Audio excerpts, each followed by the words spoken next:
Ma'asyiral muslimin yang dimuliakan Allah Subhanahu wa taala. Ketika usia Nabi sallallahu alaihi wasallam kurang lebih sekitar 6 tahun, maka Nabi sallallahu alaihi wasallam kemudian dikembalikan oleh Halimah Sa'diyah kepada ibundanya tercinta Aminah bintu Wahb. Alasannya karena ketakutannya Halimah kepada peristiwa pembelahan dada Nabi sallallahu alaihi wasallam. Makanya takut kalau seandainya akan memadaratkan kepada anak asuhnya Rasul sallallahu alaihi wasallam. Makanya kemudian dikembalikan kepada Aminah. Maka Rasul sallallahu alaihi wasallam kembali bersama ibundanya Aminah bintu Wahb di usia 6 tahun. Maka kemudian oleh ibundanya Aminah, Nabi sallallahu alaihi wasallam diajak untuk berziarah. Berziarah ke mana?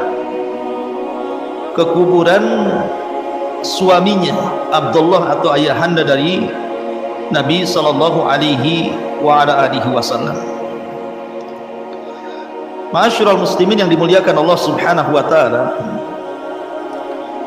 maka berangkatlah dengan 2 unta ditemani oleh seorang pembantu Aminah namanya Ummu Aiman.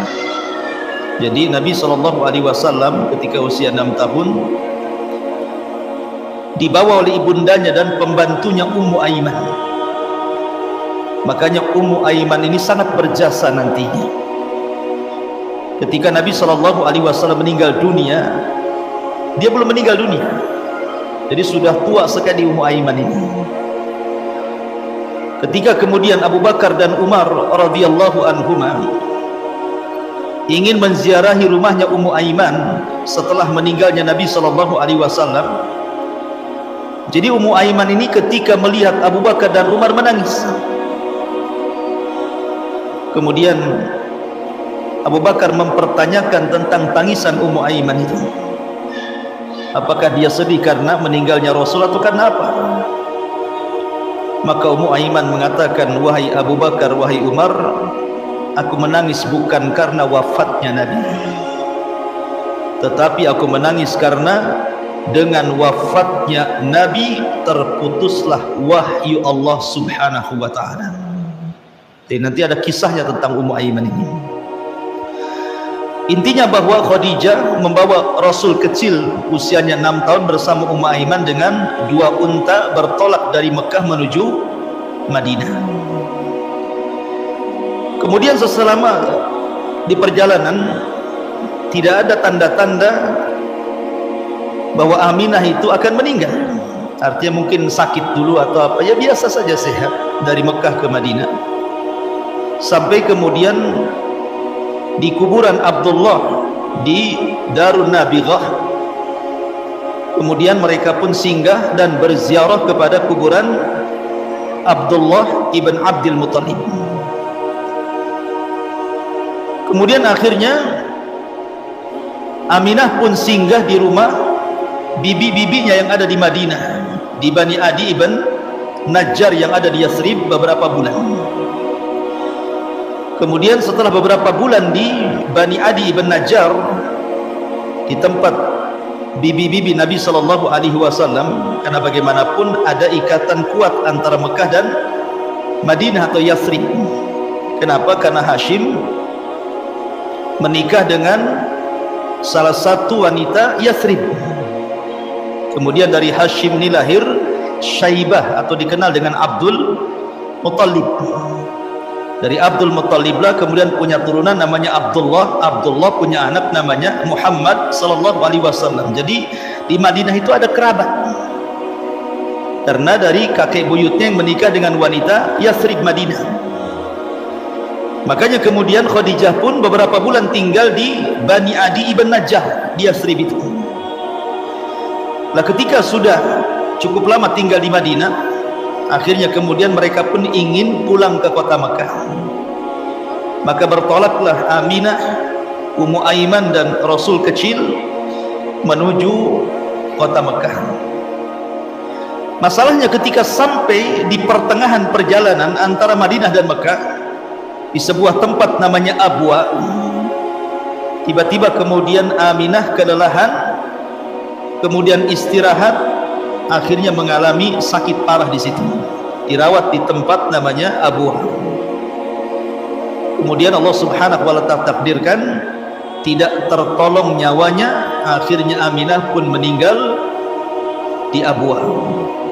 Ada yang mengatakan dia dikubur di atas gunung, dan ada juga yang mengatakan dia dikubur di Hajjun.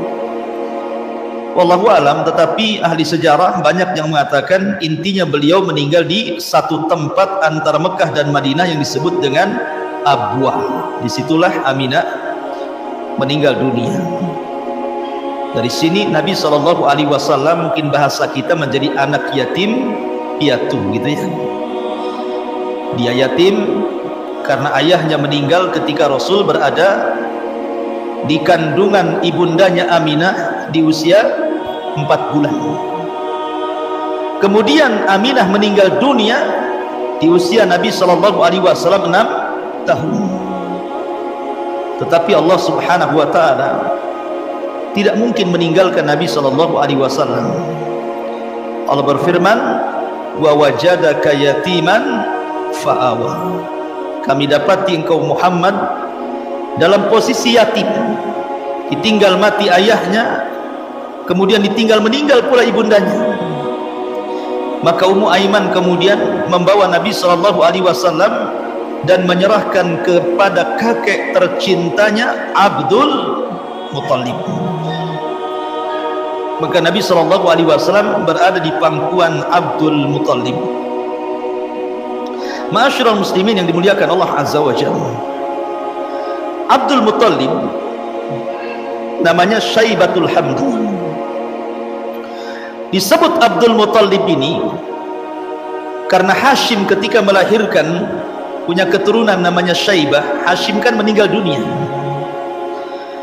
Akhirnya keluarga dari pihak bapak, maksudnya dari Mekah, meminta putranya Hashim namanya Syaibatul Hamdi itu diasuh oleh paman-pamannya di Mekah. Karena memang kondisi Madinah itu, Yathrib kala itu banyak wabah penyakit. Khawatir dengan putranya Hashim namanya Syaibatul Hamdi ini. Maka saudara Hashim namanya Muttalib meminta agar Syaibatul Hamdi dibawa ke Mekah saja.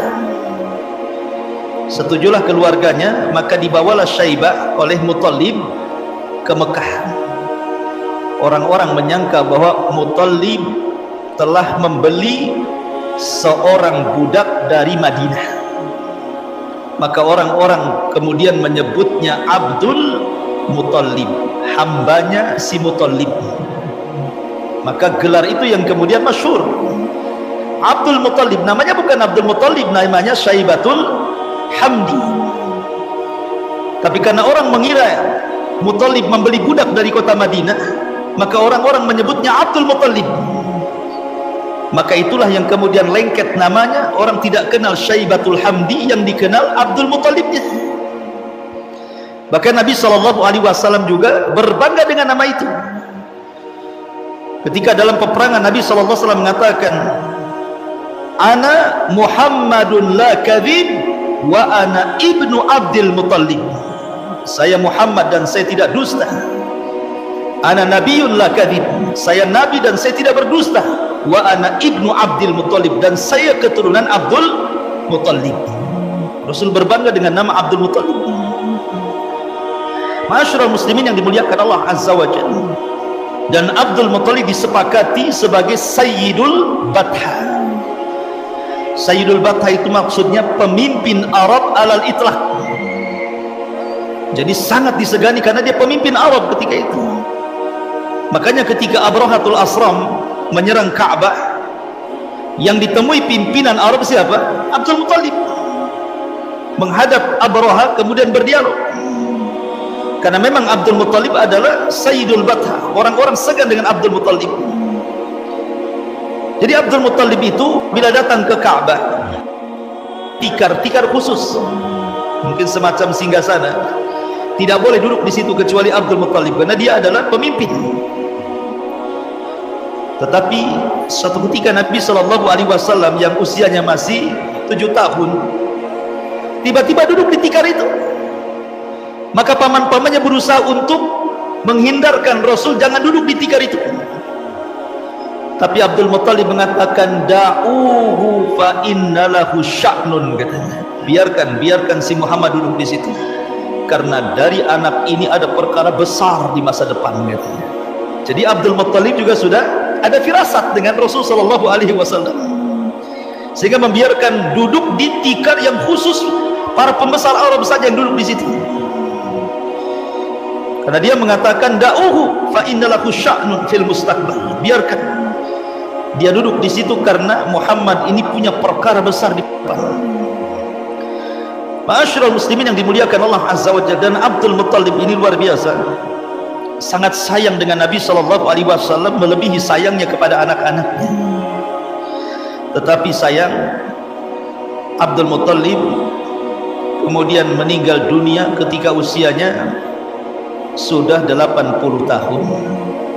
Sementara dia baru merawat Nabi SAW 2 tahun. Dia pun kemudian pupus usia dan meninggal dunia, sementara Nabi SAW baru 2 tahun di pangkuan Abdul Muttalib. Maka sebelum Abdul Muttalib meninggal dunia, Abdul Muttalib mewasiatkan kepada salah satu putranya, namanya Abu Talib. Lah kenapa Abdul Muttalib mewasiatkan untuk merawat Nabi SAW kepada Abu Talib, padahal Abu Talib itu dari seluruh paman-paman Nabi SAW adalah paman yang paling miskin. Anaknya banyak, miskin lagi.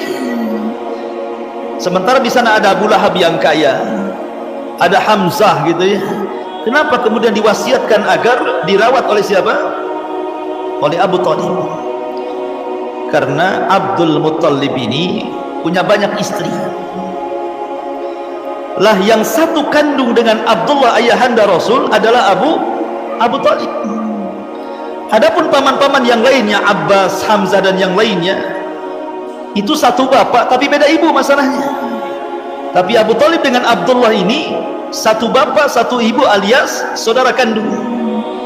Tentu saudara kandung akan lebih dekat hubungannya dibandingkan saudara sebapa, kan gitu. Makanya Abdul Muttalib memilih agar Abu Talib yang kemudian mengasuh Nabi SAW sepeninggalnya. Maka ketika itu Nabi SAW berada di pangkuan paman tercintanya Abu Talib. Ma'asyiral muslimin yang dimuliakan Allah Azza wa Jalla, sayangnya Abu Talib kurang lebih dengan sayangnya Abdul Muttalib kepada Nabi SAW. Abu Talib jauh lebih menyayangi Rasul dibandingkan anak-anaknya sendiri. Karena Nabi itu dari kecil memang akhlaknya sudah bagus. Allah sudah persiapkan dia jadi seorang Nabi masalahnya. Jadi siapapun yang berjumpa dengan Nabi SAW senang, karena dari kecil akhlaknya sudah bagus. Jadi Abu Talib itu suka dengan Nabi SAW.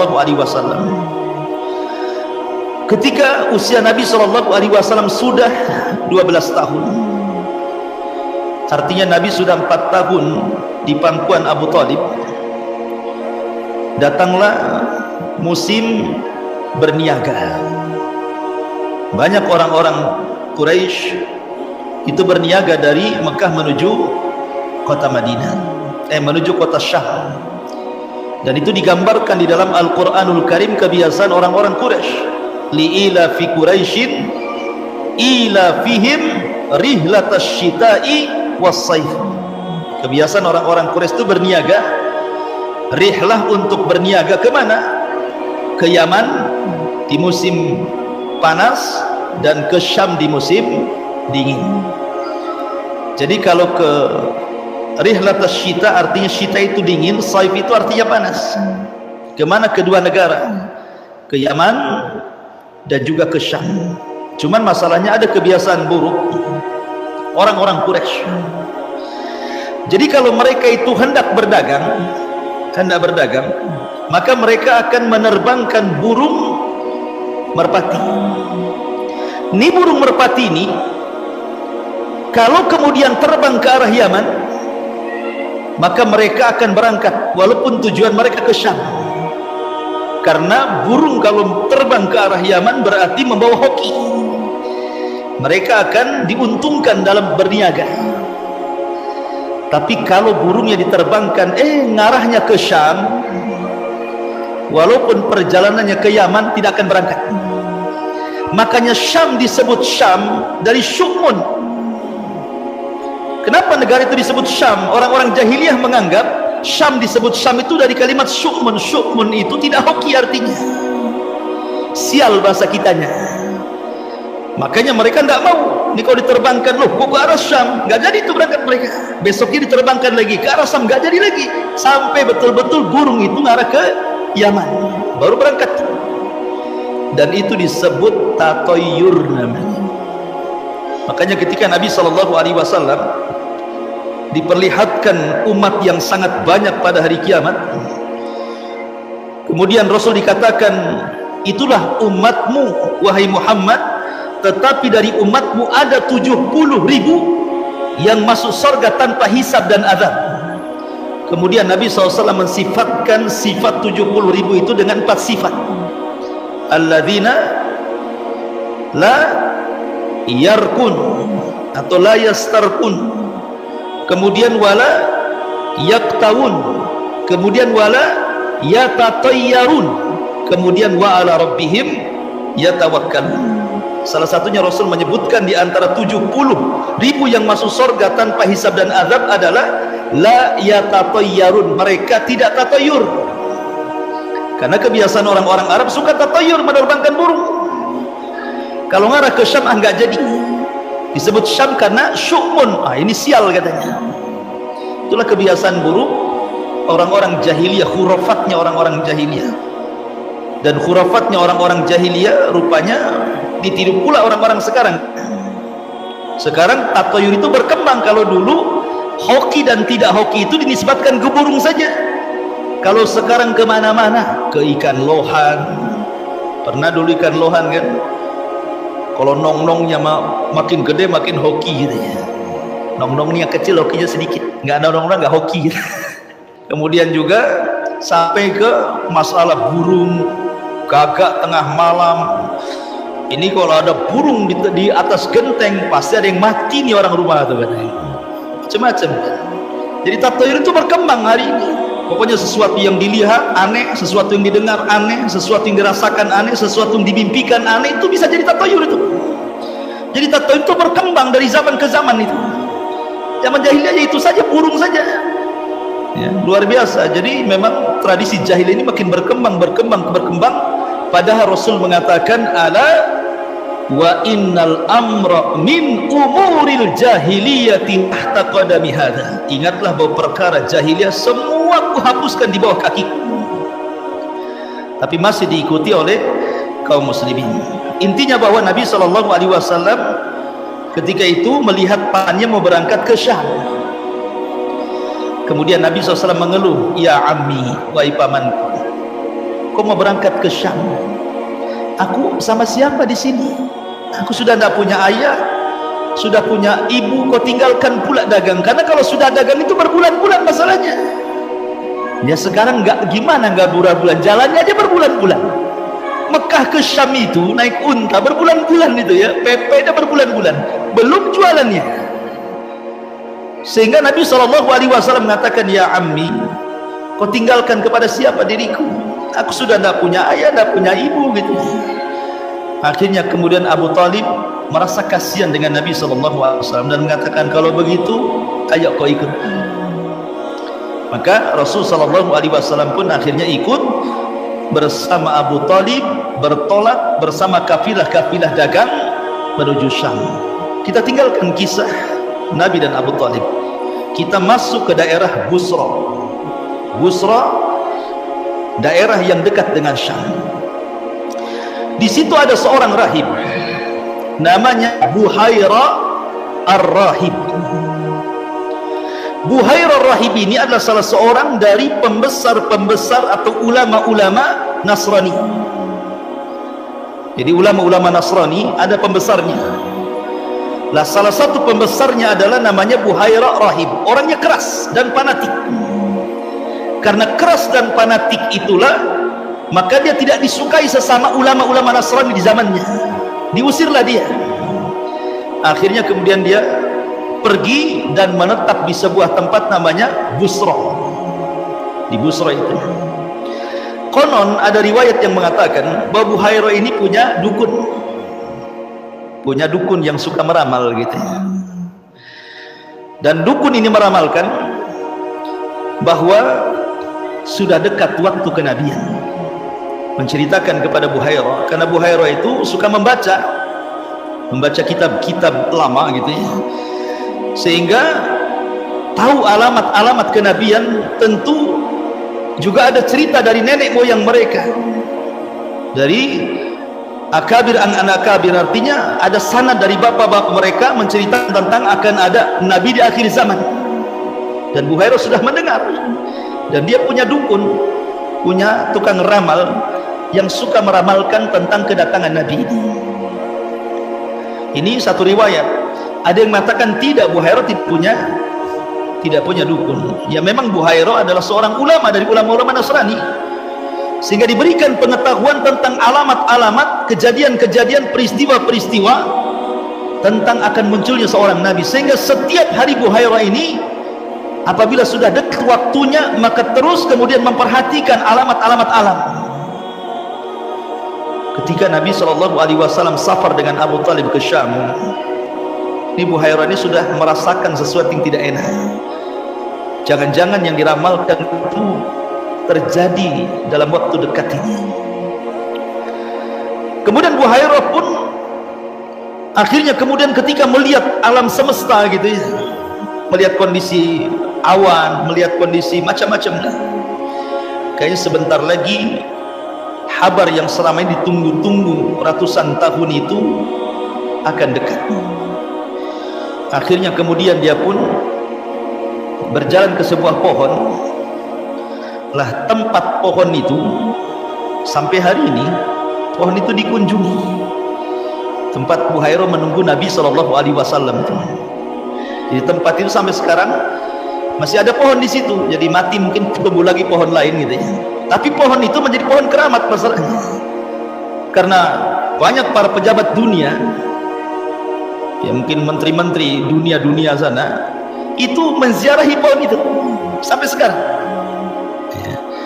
Jadi Buhairah itu menunggu di situ, kemudian melihat awan.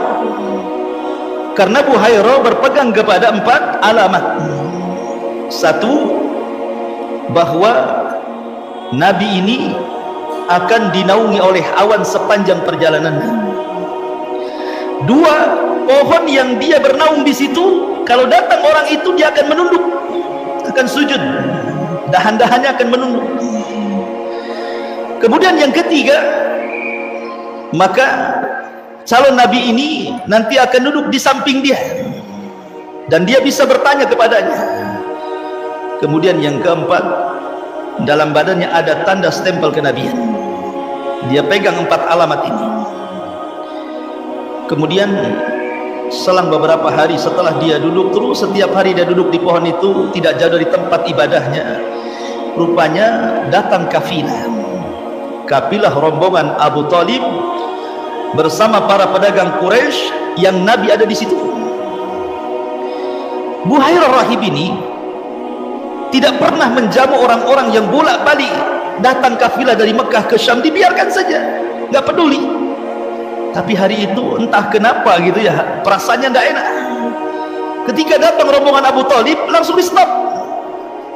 Kemudian dia mengatakan, sudikah kalian singgah di rumahku, makan bersamaku? Akhirnya kemudian Abu Talib pun singgah di rumah Buhairah Rahib di tempat ibadahnya, kemudian dijamu, makan enak. Dan Buhairah mengatakan, saya minta kepada kalian, jangan ada satupun yang terlewatkan dari orang-orang kalian, mau kecil, mau besar, mau budak, mau merdeka, singgah di rumahku, semua ku jamu. Akhirnya kemudian semua didatangkan kecuali Nabi. karena harus ada yang jaga dagangan-dagangan yang ditambatkan itu, nanti hilang kan gitu ya. Tapi Buhairah mengatakan, masih ada enggak orang yang di luar sana yang tidak ikut dengan kalian, ataukah sudah sempurna? Karena Buhairah rahib ketika melihat orang-orang berkumpul dan Rasul tidak ada sama sekali tanda-tanda kenabian itu. Makanya Buhairah rahib bertanya, ada lagi enggak orang yang kalian tinggalkan? Maka kata Abu Talib, ada, anakku. Siapa? Muhammad. Panggil dia ke sini. Akhirnya kemudian Nabi SAW dipanggil. Dari situlah Buhairah melihat ada tanda-tanda aneh kepada anak kecil yang berusia 12 tahun ini. Dia melihat ke langit ada awan yang menaunginya. Kemudian ketika dia melihat kepada pohon, ketika Rasul lewat di situ, pohon itu nunduk. Berarti dia orangnya. Maka kemudian Buhairah pun melihat Rasul usia 12 tahun, kemudian bertanya, boleh enggak aku bertanya kepadamu? Bahkan sempat bersumpah. Dia mengatakan, demi Lata dan Uzza. Buhairah menirukan orang-orang Arab, padahal dia tidak pernah bersumpah dengan itu, karena dia sering mendengar orang-orang Arab selalu bersumpah dengan dua patung ini. Dikiranya Nabi SAW suka dengan sumpah itu. Rupanya Rasul mengatakan, aku tidak pernah mendengar sumpah itu, maksudnya aku tidak suka dengan sumpah itu. Dari sini Buhairah rahib sudah curiga kan, dia tidak suka dengan sumpah itu. Kemudian Buhairah bertanya, bagaimana soal tidurmu, hayah, bagaimana bentuk tidurmu, bagaimana keseharianmu, ditanya semuanya. Jadi keseharian Nabi SAW ditanya oleh Buhairah rahib dengan sangat detail. Kemudian setelah ditanya, kemudian Buhairah menghadap Abu Talib dengan mengatakan, ya Abu Talib, apakah orang tua anak ini masih hidup? Kata Abu Talib, dia anakku. Kata Buhairah, tidak boleh anak ini memiliki orang tua yang masih hidup, katanya. Kaget Abu Talib, kok dia tahu kan gitu ya. Maka Abu Talib mengatakan, ya sebenarnya dia adalah keponakanku, ayahnya sudah meninggal dunia dan ibunya juga sudah meninggal dunia. Maka Buhairah rahib kemudian mengatakan kepada Rasul, bisa enggak kau singkapkan pakaianmu? Maka Rasul menyingkapkan pakaiannya, kemudian di pundaknya terdapat cap kenabian. Dari situlah Buhairah menangis. Rupanya ini orang yang selama ini ditunggu-tunggu para pembesar Nasrani yang ada di Syam. Nabi akhir zaman setelah Isa bin Maryam. Kata Buhairah kepada Abu Talib, ya Abu Talib, jangan kau bawa anak ini ke Syam, karena di Syam banyak orang-orang Yahudi. Kenapa Buhairah bicara seperti itu? Karena orang-orang Nasrani punya maklumah bagaimana sifat dan watak orang-orang Yahudi kepada nabi-nabi mereka. Sebagaimana Al-Quran menyebutnya, yaqtulunal anbiya bighairil haq, kan itu, mereka suka membunuh para nabi tanpa hak dibenarkan. Jadi orang Yahudi itu sejarahnya semua kelam, semua hitam, tidak ada sejarah putih orang-orang Yahudi itu. Makanya maklumat ini ada di otaknya Buhairah.